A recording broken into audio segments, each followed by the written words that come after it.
I'm the creation of Allah.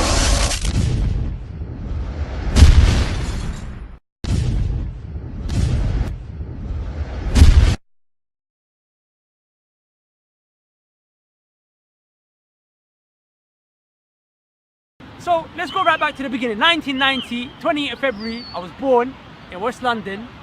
I don't know what time it was. I was told by my parents 6 a.m. but I never seen it on the birth certificate. But my mom and dad, you know, they're trustworthy to me. So 6 a.m.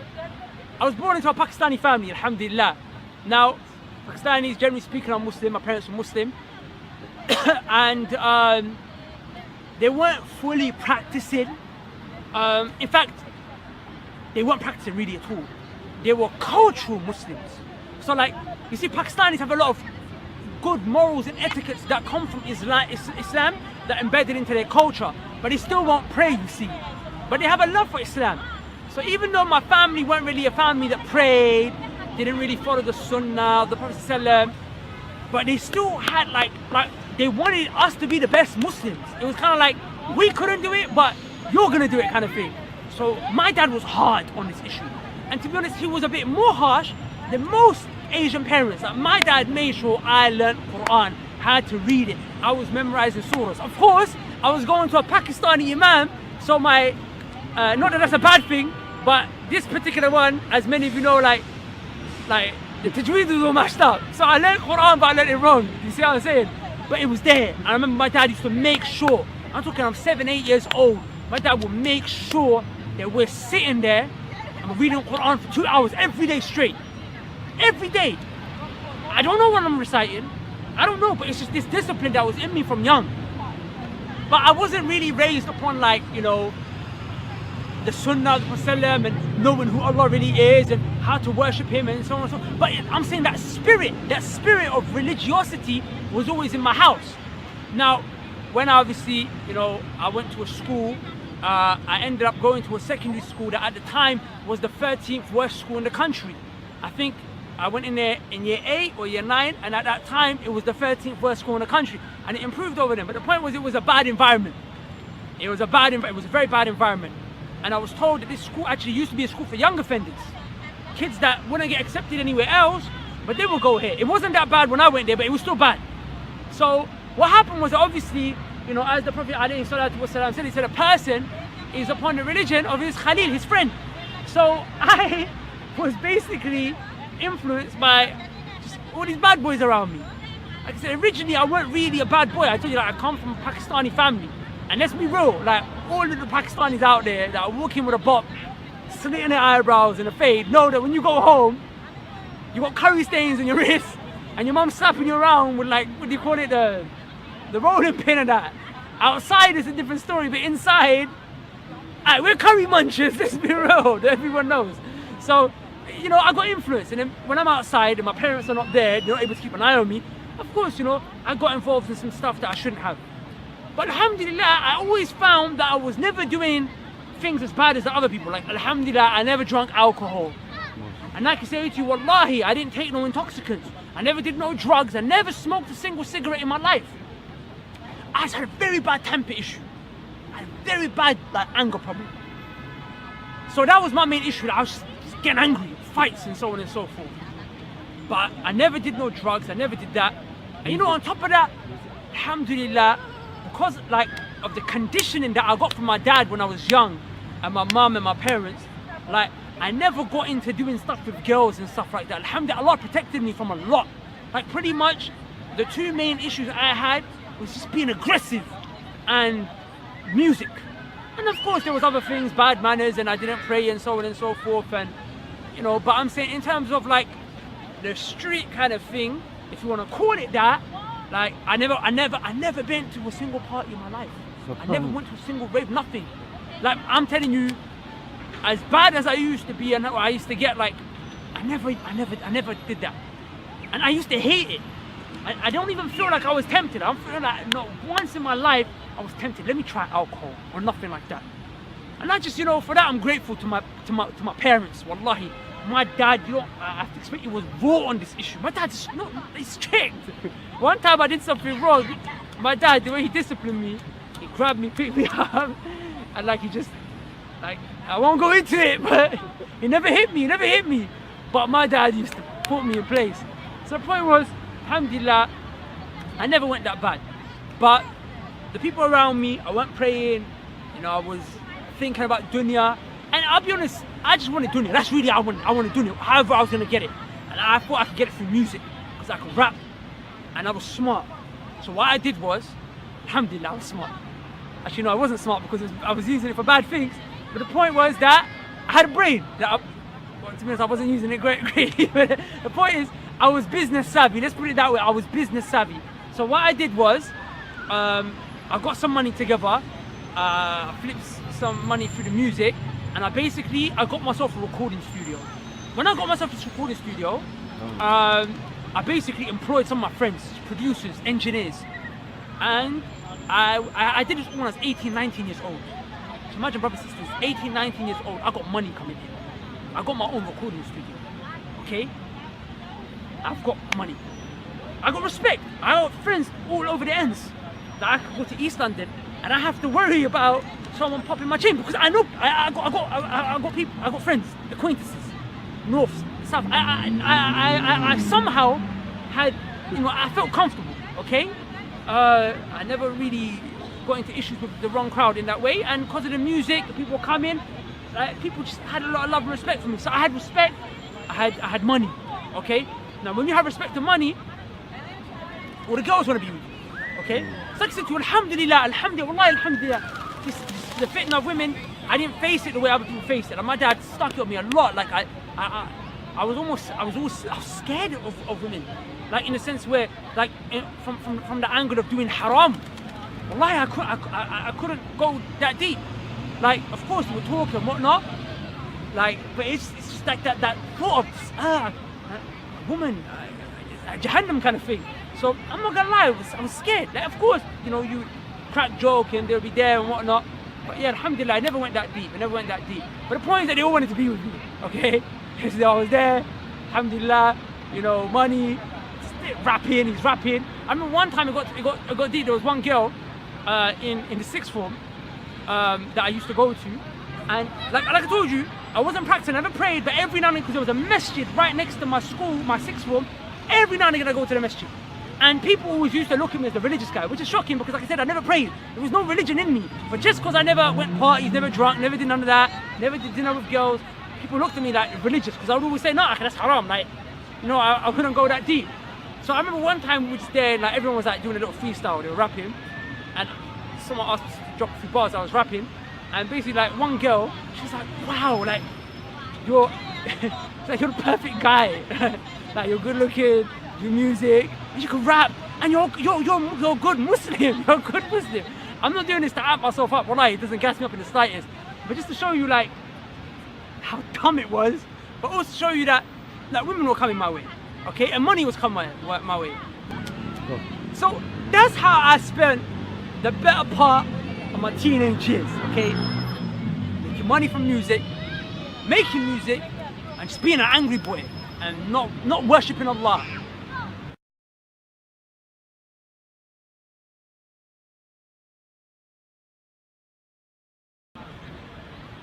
Now at this stage in my life, I felt that I should be good, because like when you're young, you think like money, like that's what you need, respect, like love.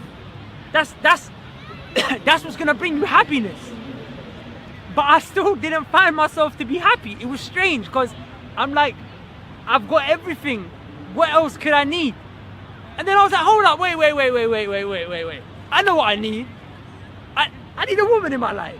I need a woman. Of course, that's why I'm unhappy. Like even Allah subhanahu wa ta'ala mentioned in the Quran that He gave Adam alayhi salam, Hawa salamun alayha, Adam and Eve, right? Because Jannah wouldn't have been Jannah if Adam didn't have a wife to share Jannah with. So I was like, yo, I need a woman.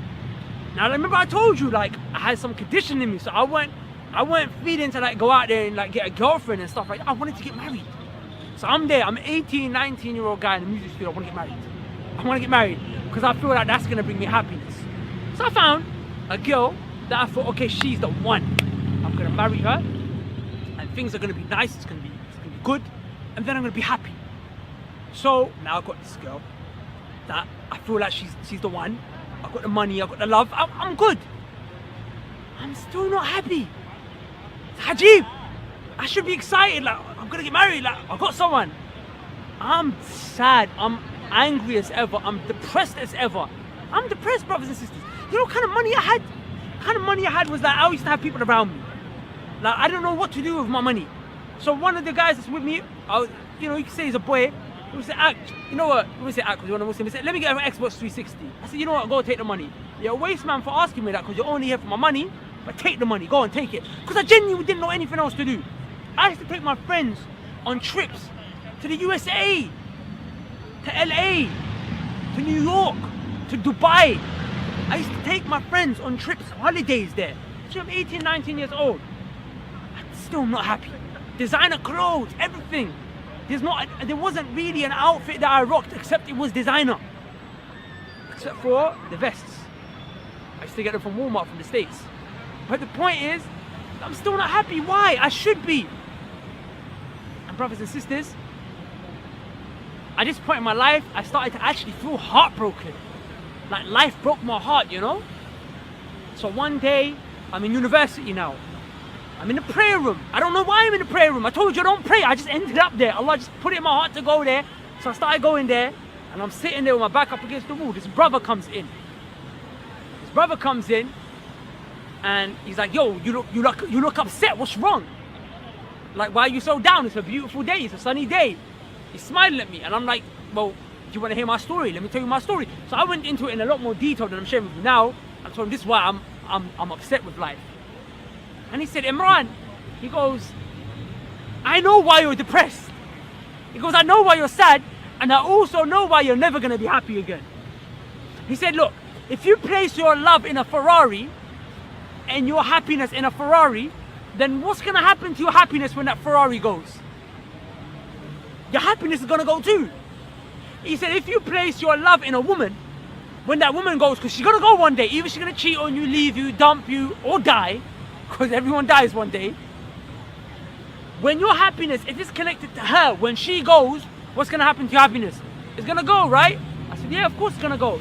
He said, what about your money? If you place your happiness in your money, what happens to your happiness when that money goes? Your happiness goes. So there you go, Imran.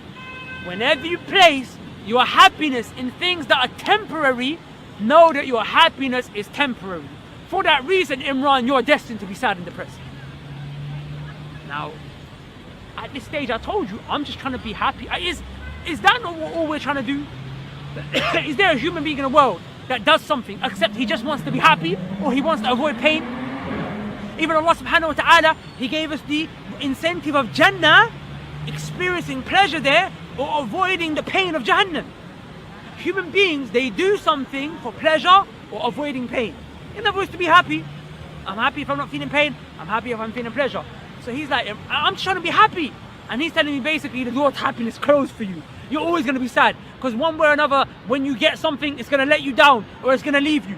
Like maybe your girl won't leave you, right? Maybe your wife won't leave you. But if she was the source of your happiness, is she going to make you happy every now and again? One day you're going to wake up, she might have some stinky breath and you think, whoop. Like, it makes you unhappy. Like, what happened?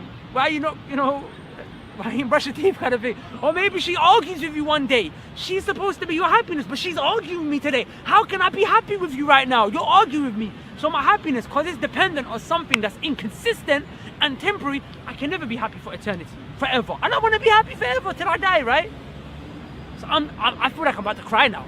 Like, Lee, I'm about to cry. Because what you're telling me, I'm be depressed, whatever.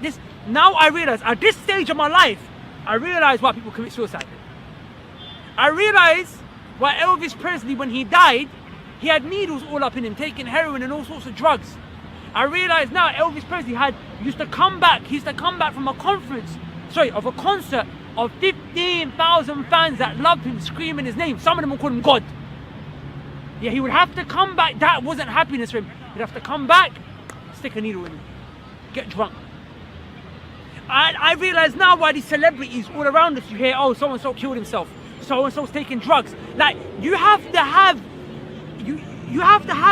something extra to make you happy, because your actual life ain't enough to please you. So I realize now when people start drinking and drugging and killing themselves. So, alhamdulillah, like I told you, I didn't go that far. Because the brother then and there, he gave me the solution. He told me my problem, loving temporary things, but then he told me the solution at the same time. He said, Imran, the solution is don't place your love and happiness in things that are temporary. Place your love and happiness in the one that is forever. And that is Allah. Allah never goes. 3 o'clock in the morning. Like you might be stranded on the road, your boys have left you, maybe your wife left you, she ran away with your baby, I don't know what happened, maybe your stocks crashed at 3 AM in the morning, you lost all your savings. That, wherever it was, it left. But guess what? Allah's there. Yeah, it might sting, it might pinch a little, but that's because I had an affinity towards whatever it was that left me. But the one upon which my happiness, my smile, the one upon which my smile is based is Allah. So I never lose my smile. That's why the Prophet ﷺ, you see him, no one suffered more than him in life. No one suffered more than the Prophet ﷺ. Think about the tragedy he went through. He lost his beloved Khadija radiallahu anha. His only family, his father figure, Abu Talib, died, and he died as a kafir. The very people that he loved, the poor people who would stick up and defend, stoned him to the point where blood dripped so deep that his sandals became dark because of the blood. His sandals changed color because the blood soaked into them. The Prophet ﷺ lost his babies. The Prophet ﷺ, he had 4 daughters and 3 sons. Every single one of his children except for 1 daughter died in his lifetime. He had to bury all his kids. Only Fatima radiallahu anha survived him, and she died 6 months after the Prophet ﷺ died, as it is anyway. But the point is that the Prophet suffered. And what I've told you ain't even an inkling with regards to the suffering that he went through. He was always happy. There was no one more fulfilled and happy than him. There was no one more relaxed and content than him, because he had Allah. Like the Prophet ﷺ was upset when he lost Khadija, but come on, he didn't want to give up his life, because Allah is the one that he loved more than anything else. So I realized at that point, when I was sitting there, right there and then, I realized that time, listen, I am going to make a commitment to have a relationship with my Lord so I can fall in love with him.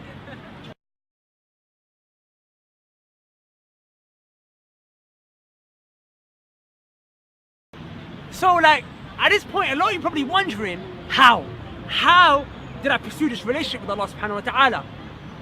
And I'll be honest with you, brothers and sisters, this part of my life right here is like a blur. Wallahi, I don't even fully remember the first 6, 7, 8 months. I don't know what happened. I don't know what happened. All I know, and I can remember really as a concrete thing, is that I started to pray. I started to pray to Allah subhanahu wa ta'ala. My iman started to increase. I started to talk to Allah. Sometimes tears would come out my eyes and I'm like, I'm talking to Allah, like I'm at night, I'm sad, no one's there, and I'm just having this conversation with Allah in my dua or in my salah, and it just came out of nowhere. Now, of course, the reason why I went to the prayers, because brothers and sisters, remember, if you're going to turn towards Allah, the very first thing you need to do, remember the shahada, which we all have because we're Muslims, but then the thing after the shahada is the salah, so you go straight to the very next thing. And the person who doesn't have salah, the view of the Sahaba was that the person who doesn't pray, he left the fold of Islam. So I felt like I'm coming into Islam praying, because I never prayed consistently. You see, so now I'm praying and I have this relationship with Allah subhanahu wa ta'ala. Brothers and sisters, suddenly I stopped talking to all the girls. Suddenly, out of nowhere, I just stopped listening to music.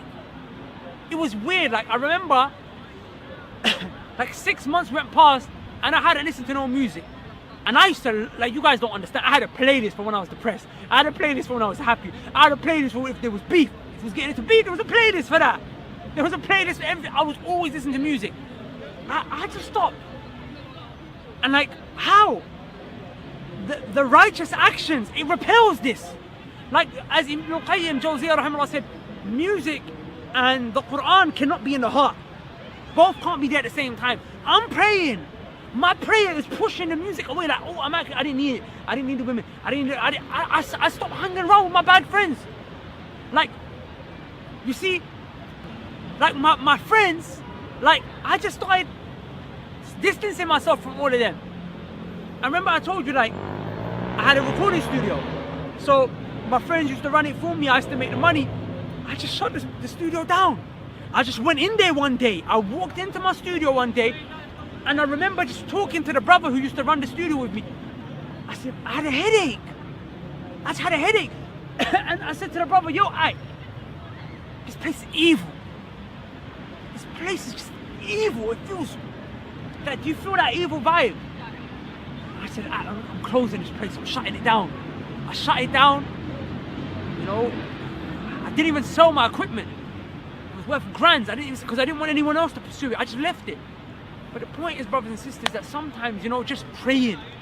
I realize just praying, just coming to Allah, taking them steps is enough for all of that evil stuff to just leave. The evil stuff, your heart just doesn't want it anymore. You see where I'm coming from?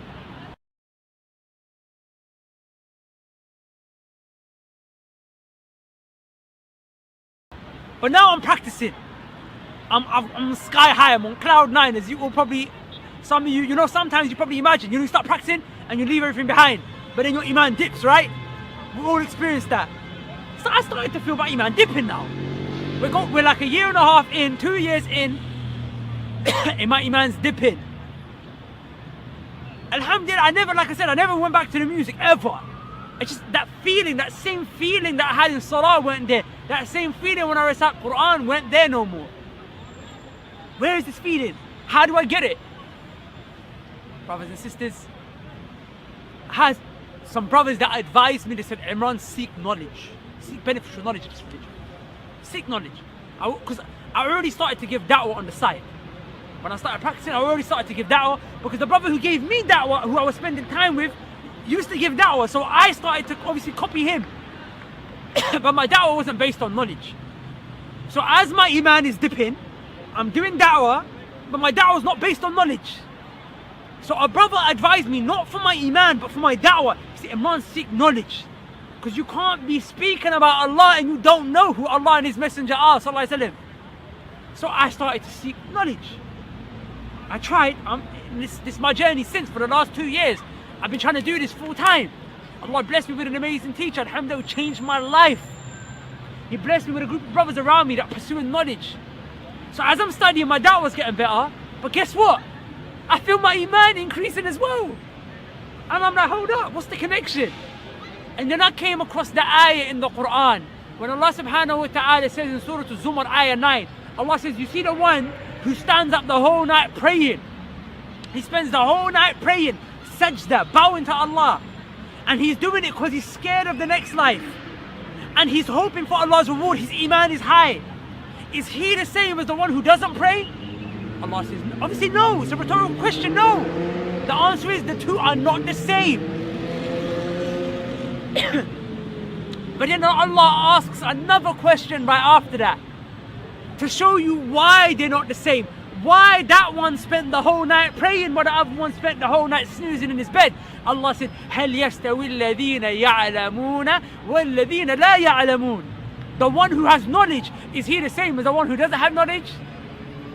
Meaning the reason why he stood up the whole night praying was because he knew Allah, he knew the Sunnah, he studied, he had ilm, he knew the verses he was reciting. And the one who slept, he don't know Allah. If you don't know Allah, of course you're not going to run to meet him. The one who knows Allah, he runs to meet him. Like imagine if I told you that the woman that you want to marry, or sisters, the husband you want to marry, is going to show up 3 a.m. in the morning at your house. He's going to come with his family, his dad, and you're going to get married. You're going to be ready early, everything, shower, clean, fresh. But you can't do that for Allah, because you don't know Allah the way you know that boy. The way you rush towards that phone when your boyfriend calls you, or when you set up a line and you got some fiend that's on your line, he's calling you. You run to him, but you won't run to Allah, because you don't know. The reality is you don't know Allah. So, brothers and sisters, knowledge helped my iman increase. Like it helped me pray better, Quran better. And I'm sure those who watch the videos probably seen some physical changes in me. You see the beard, like I never used to grow the beard. That's what I'm saying. Like, I was a Muslim, I was doing da'wah, I had like some pencil beard. I used to keep my trousers above my ankle, I did, but it wasn't real. Because when I started studying, I was like, hold up, but you have to grow the beard. Like, when I started studying, like the Prophet ﷺ, he opposed the kuffar. He didn't want us to imitate them. So I rock my thawb, I keep my trousers above my ankles. I fully want you to know I'm out here in Marble Arch. I'm out here. I want you to know I'm a Muslim. So, as my iman is increasing, my knowledge is increasing, I'm starting to implement Islam on my limbs now. You see, it becomes more apparent in me. And like, well, brothers and sisters, my da'wah changed. Like, I feel like now I have a conversation with you, I can actually speak to you and share something that you might actually be able to use. Before it was just stories and waffling and so on and so forth, you know? So, alhamdulillah, I did that. And that's where I'm at now.